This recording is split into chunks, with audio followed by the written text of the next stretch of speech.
Scott Pilgrim, c'est donc c'est un film d'Edgar Wright, un auteur anglais qui s'est révélé à la télévision avec une série qui s'appelait Spaced, et ensuite avec 2 films coup sur coup qui ont été Shaun of the Dead et Hot Fuzz, qui ont beaucoup plu, notamment à des metteurs en scène hollywoodiens et à une partie de la critique américaine. C'est un réalisateur qui est un peu à cheval entre, on va dire, un cinéma auteur indépendant et les codes du blockbuster, de la culture populaire, etc.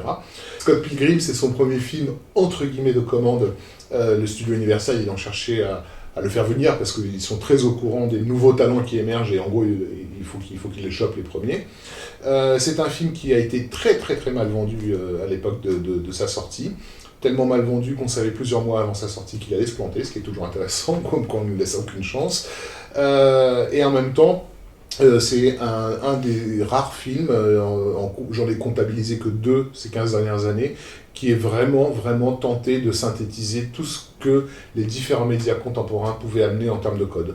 Donc il y a Scott Pilgrim et Speed Racer, qui sont peut-être les 2 films réellement expérimentaux à avoir tenté, non pas du transmédia, mais ce que j'appelle moi de la remédiation, c'est-à-dire ingérer, intégrer et digérer dans le cinéma tout ce que le jeu vidéo, la culture internet, la culture comic book, etc. a pu générer ces 15-20 dernières années.